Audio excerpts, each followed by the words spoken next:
Olá, boa noite. Está começando o programa Não É Bem Assim e hoje nós vamos falar sobre os direitos homoafetivos. E para conversarmos sobre essas mudanças legais e as conquistas, nós conversamos com o Dr. Wagner Oliveira e também com a doutora Andréia Cristina Pinto. Ambos são advogados, e membros da Comissão de Diversidade Sexual da OAB do Rio Grande do Sul. Muito obrigada pela presença de vocês aqui no programa para a gente falar sobre essas mudanças legais aí que aconteceram recentemente. Bem-vindos. Obrigado, Karine. Obrigada. Bom, primeiramente, estou falando dessa decisão aí dos Estados Unidos, da Suprema Corte dos Estados Unidos, que permitiu, então, o casamento entre pessoas do mesmo sexo em todo o território americano, Isso impacta também aqui no Brasil, E de que forma vocês recebem essa notícia, assim, que todo mundo, de fato, está comentando, Primeiramente, eu quero agradecer o convite, Karine. É uma honra estar aqui em nome de toda a Comissão Especial da Diversidade Sexual da OAB do nosso estado e poder falar de um tema que vem crescendo a cada dia mais e, para mim, é uma honra trabalhar com esse tema. Eu acho que a questão dos Estados Unidos a gente sempre teve como referência, seja em tecnologia, seja a questão da economia, e agora os Estados Unidos dar um passo à frente e dizer sim ao casamento gay, para nós, o boom que se tornou a questão de estar do nosso lado foi não só no Brasil, mas em todos os países do mundo, usando essa decisão como referência. Então, acho que para nós, aqui no Brasil, que somos colegas e amigos e temos uma boa relação com os Estados Unidos, devemos usar isso como exemplo, que já viemos usando há muito tempo, mas não se tornou aquele boom tão grande, eu acho, quando o Brasil aprovou, porque justamente a gente está falando de uma potência mundial, uma cultura mais abrangente. Então, achei excelente e a comemoração perdurou pelo mundo todo. O fato de ter acontecido nos Estados Unidos, por ser essa referência mundial mesmo, um país com muito poder, isso faz diferença mesmo nessas conquistas, nessas mudanças legais dos homossexuais? Com certeza, com certeza. Eu acho que, assim como a gente diz, porque lá nos Estados Unidos a gente tem a educação de primeiro mundo, lá nos Estados Unidos a gente tem tecnologia de primeiro mundo, lá nos Estados Unidos, então agora lá nos Estados Unidos eles disseram sim ao casamento homoafetivo, eles disseram sim ao amor, sim às famílias, e digo famílias com S no final, maiúsculo, que não diz família só homem e mulher, mas homem, mulher com mulher, homem e uma criança, mulher e uma criança, de forma abrangente. E sim, eles dizendo esse sim, eles estão dizendo sim a todos os outros países que usam ele como referência. Então, eu sei que a partir de então dessa decisão, já teve várias outras decisões no sentido dos próprios estados que não eram a favor desse casamento, dizendo, se os próprios Estados Unidos, minha referência mundial, minha potência mundial está dizendo sim, por que eu vou dizer não? Então, eles estão usando como base muito isso para a gente poder alavancar mais esses direitos. E de que forma aqui no Brasil pode melhorar a partir dessa mudança nos Estados Unidos?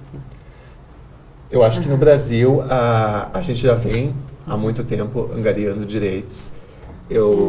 Como a decisão aquela do STF em 2011, que reconheceu a relação homoafetiva, que eles consideraram sobre a união homoafetiva, abriu o caminho. Depois o CNJ ali regulou a questão dos tabelionatos para poder fazer o registro do casamento. Mas ainda é pendente de algumas leis que regulem melhor, que nem o casamento mesmo, que tem questão de divisão de bens, de partilha, meação, que ainda não está muito esclarecido. Pelo que ele falou ali, nos Estados Unidos eram 46 estados que tinham e que já eram a favor. Acho que ficou em torno de 11, agora não me recordo aqui, 14 estados que estavam se negando a fazer a união, pelo que eu estou me lembrando aqui. Então, a corte lá de Washington, eles definiram esse norte para os outros estados que ainda não aderiram. E eles terão ainda um prazo para adaptar, cada estado americano terá um prazo para adaptar uma lei que faça regulamente a questão do casamento gay nos Estados Unidos. A maioria dos estados lá já tem legislação própria que define, Então, o que a corte decide acaba sendo uma, digamos assim, não uma imposição, mas um norte e uma orientação. Quer dizer, nenhum juiz lá vai querer se indispor com a corte americana. Então, a questão deles, a questão judicial deles lá é diferente da brasileira. A brasileira tem que ter projetos de lei, tem que ter não sei o que. Lá não, a corte americana tem um forte poder né, na justiça local. Então, eles ainda vão ter um prazo. Por enquanto, eles falaram que teria mais ou menos umas 3 semanas após a decisão que o Estado poderia recorrer, né, dessa decisão. Acho que já passou 10, 15 dias, né? E vamos aguardar mais um pouco. Eles podem até tentar fazer um recurso, mas eu acho que não vai, já está decidido. Então, foi uma decisão apertada, né? Foi 5 contra 4, né? Foi uma decisão meio apertada. E aqui no Brasil isso vai ser um norte, né? Assim, a gente espera que seja, né? Que saia, por exemplo, o estatuto, né? O estatuto já regula bastante coisas mas tem mais a questão da regulação da homoafetivo no Brasil também, ainda está muito pendente.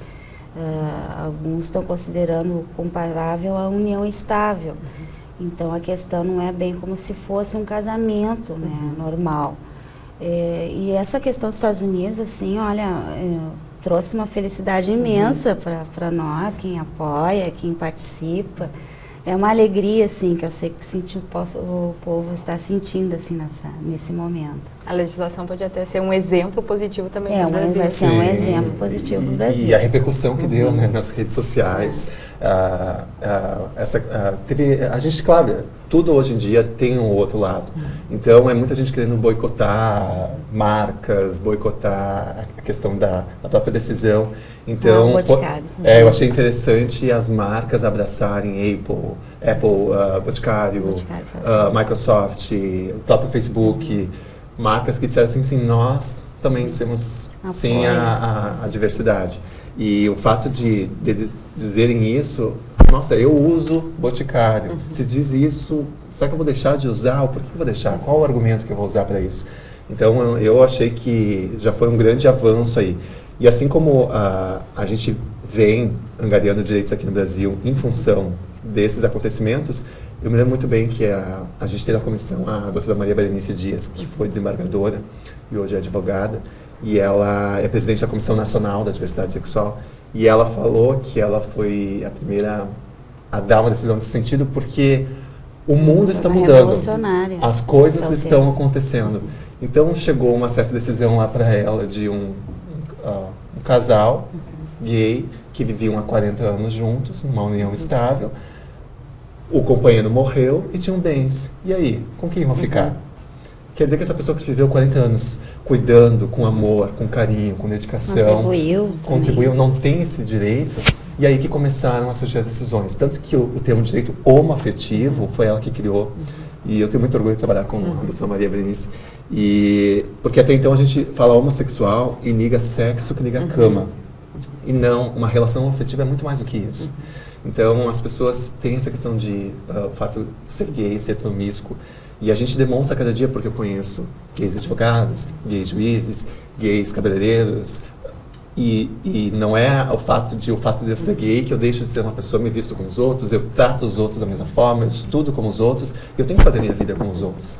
Então, como a Andréa estava falando, a gente no Brasil teve essas decisões nesse sentido que dão benefícios à questão de pensão, aposentadoria, essas contribuições previdenciárias. Mas tem ainda uma questão que é a partilha.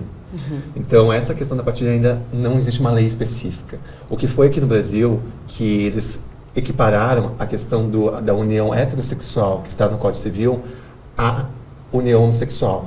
Então, todos os direitos que eu tenho como união estável heterossexual, a questão da comunhão parcial de bens, tudo que foi adquirido enquanto relacionamento, 50% para cada um, hoje existe no Brasil a mesma questão.